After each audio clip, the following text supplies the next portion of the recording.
Hey everybody, final thoughts time for 14 frantic minutes. And oh my gosh, talk about truth in advertising, folks. This game is incredibly frantic and you only get 14 minutes. And I'm just going to lead with a confession I've got right now, folks. I have played this game now, both with my wife and solo, probably well over a dozen times now. Maybe not quite 20 times yet. I have never won. I have come close a couple of times. One time I did actually make it to the final room, but oh my gosh, this game is frantic and it is challenging as all get out. And also, folks, I've been playing on the easiest level. It gets harder and harder by putting in, a higher percentage of tough room cards. And I don't know. First of all, let me say, I'm not frustrated. I have definitely had fun playing this game. Although my wife did get frustrated because she is not used to losing and struggling quite so hard. And we like to think we're fairly good at tile laying and spatial puzzling. But as I said in the run through, this game, the more players you have around the table, definitely 100% the harder it gets, because I'm only responsible for my own color, or maybe I'm responsible for two colors in a two-player game. And I've got to rely on my teammate being able to communicate, hey, what if we do this and that and the other thing? And my wife and I working together, I think we've maybe made it once to the fifth room, but what we ultimately decided to do, by the way, for spoilers, the doctor caught me in this room, if you watched the quick run through I just did, because I actually did pretty well. Well, I kind of cheated to get through this room by using my special power I unlocked, but then I was back at a level 1 difficulty, and I just had a mental breakdown in front of you folks trying to figure out how to solve what should have been a fairly easy puzzle. There have been times Jen and I have, gotten, a certain room with a certain circuit, and we're like, I don't even see how this is remotely possible. And we have said, to heck with it. To heck with the timer. We are just going to sit down and puzzle this thing out. And we have sometimes taken 5 or 6 minutes to solve one of these. And here's the reason I mention all this, folks. We found that to be very satisfying and compelling. Overall, I think this is a lot of fun, and this is a great game for people who like high pressure, really interesting Brainiac style puzzles, because that's what it gives you.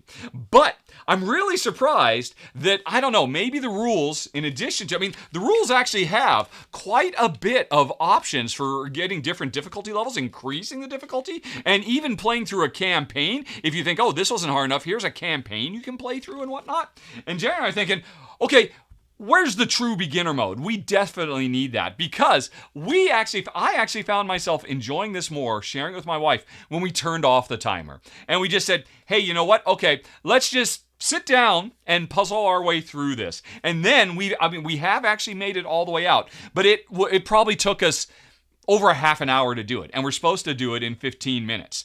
And so I don't know if this is something that the developers at Crazy Like a Box, the publisher, were thinking about.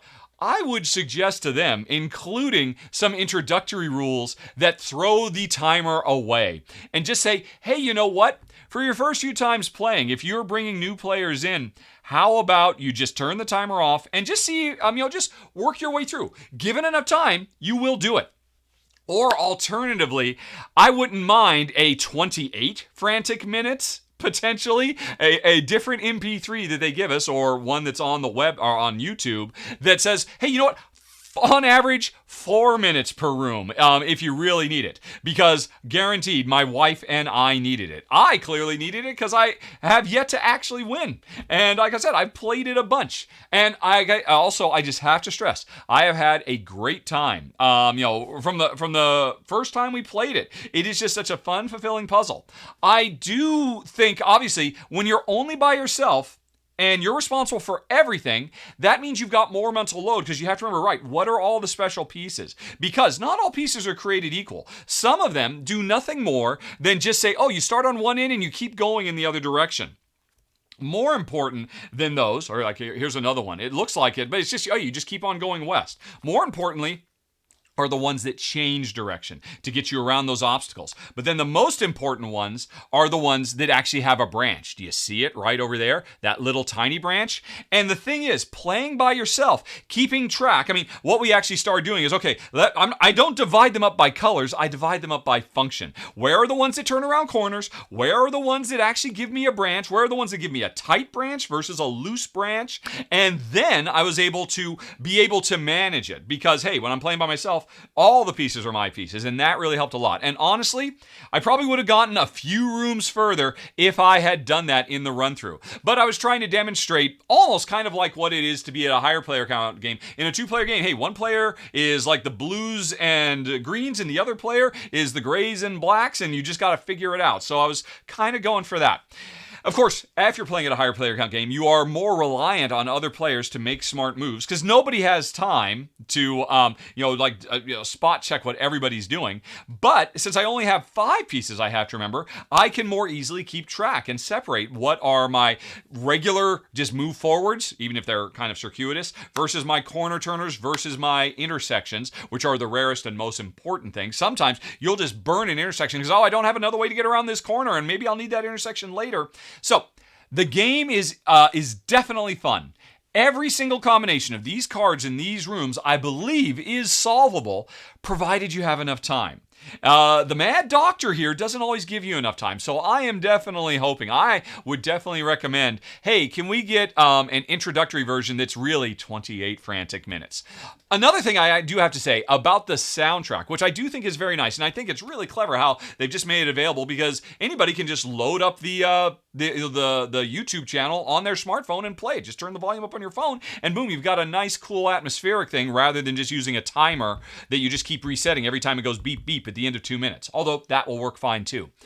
But the audio that is available to me right now while the game is in prototype form needs a little bit of work. It sounds great and moody and atmospheric, but when those 2 minutes come along, if you're knee deep in it, Jen and I found repeatedly we completely miss the speeding up of the beating heart and the clang as the door opens and the as he laughs.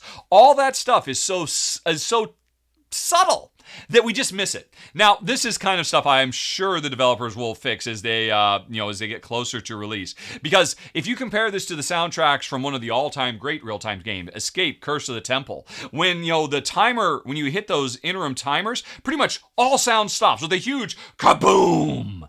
And here, the kaboom is a little bit too subtle, so it's easy to miss. But again, I am confident these are things that are going to work out. And also, you can just use your smartphone, and when it goes beep, beep, beep at 2 timers, just hit go again, and then you can keep going because you have to move the scientist forward. It's a fun game if you like real time and you like really complex, surprisingly crunchy, tile laying puzzles, and you don't mind a challenge, a big challenge, then 14 Frantic Minutes might be something that you're looking for. I have certainly enjoyed my time with it, and even though I melted down in the run-through, I had a good time filming it for you today. And it's definitely a game that's over so quick. Even if you lose, your attitude is, well, okay, boom, give me some new rooms, let's set it, let's go again, because every time we do get better. And that's it, folks. That is 14 Frantic Minutes. Thanks very much for watching. Have a very nice day. Talk to you later. So long. Bye-bye.